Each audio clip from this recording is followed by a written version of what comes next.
경제부총리가 정책을 재점검하겠다고 공개적으로 얘기할 만큼 고용 상황이 심각한 실정입니다. 청와대도 고민이 깊어지고 있습니다. 보다 자세한 얘기를 경제부 임세흠 기자와 함께 나눠보도록 하겠습니다. 임세흠 기자, 어서 오십시오. 예. 먼저 오늘 경제부총리가 최저임금 인상 속도 조절 문제를 공개적으로 얘기를 했지 않습니까? 네, 맞습니다. 청와대랑 조절이 된 건지 모르겠는데 예. 이에 대해서 청와대의 입장은 뭡니까? 청와대는 오늘 기자들이 질문을 많이 하니까 이렇게 대답을 했습니다. 소득주도 성장의 기조에는 변함이 없다. 대신 구체적인 강론에 있어서 유연하고 탄력적으로 대응을 하겠다 이렇게 얘기했습니다. 청와대에서도 여러 가지 논의를 해왔고 또 속도 조절에 대한 고민을 하고 있다 이렇게 설명을 덧붙였는데요. 김 부총리가 얘기한 최저임금이나 주 52시간 근무제와 관련해서 앞으로 좀 유연하게 대처를 해보겠다 이런 뜻으로 풀이가 됩니다. 네, 그렇군요.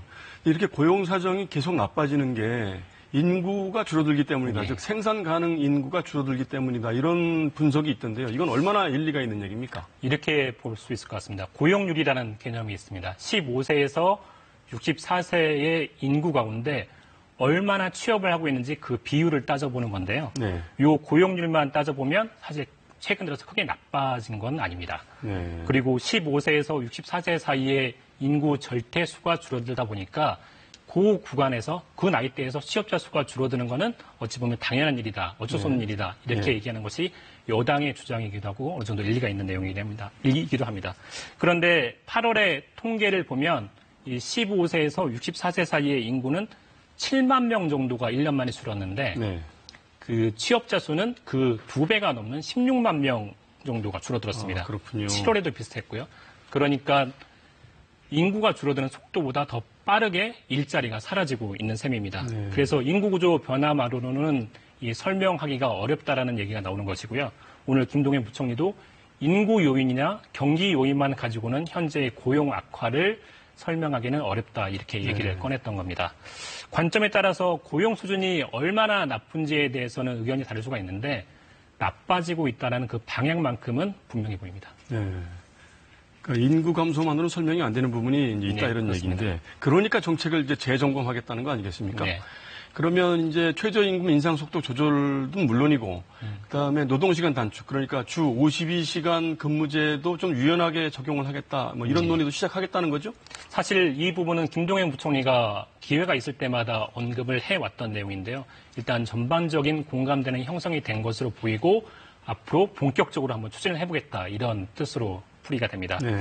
고용 통계가 매달 발표가 되는데 9월 통계, 그러니까 이번 달 통계라고 해서 딱히 다음 달에 발표될 때 나아질 것 같지도 않고 또 이번 달처럼 추석 연휴가 길게 끼어있는 달에는 고용 지표가 좋게 나오기가 어렵거든요. 네. 그래서 당장 할 수 있는 대처 방안은 꼭 당장 해봐야겠다 이런 기류가 있는 것 같습니다. 네, 그렇군요. 근데 이 최저임금 인상 속도를 조절한다는 게 이미 그 내년 최저임금 인상률은 결정이 된 거고 금방금방 시장에 적용되는 게 아니지 않습니까? 그런데도 왜 정부가 이런 얘기를 자꾸 하는 건지 모르겠어요. 내년 최저임금은 이미 8,350원으로 정해져 있고 재검토한다고 해서 이걸 바꾸겠다는 뜻은 전혀 아닙니다. 다만 김동연 부총리가 언급을 한 것은 이렇게 속도를 조절하겠다, 재검토하겠다라는 말하는 것 자체가 시장이나 국민들 심리에 영향을 줄 수 있기 때문인데요. 내년 여름의 정안은 내후년의 최저임금이지만 요 얘기를 함으로써 당장 오늘부터 영향을 줄 수 있다라고 생각을 하고 있기 때문입니다. 또 주 52시간 근무제의 탄력 근무 그 한정 기간을 6개월로 늘리는 방안도 기업들에 대해서 우리가 정부가 그 입장을 고려하고 있다라는 그런 신호를 주기 위한 것입니다. 네, 그러니까 시장이나 기업에 신호를 주는 것이다. 이런 말씀이시죠? 맞습니다. 네, 오늘 임세흠 기자 설명 잘 들었습니다.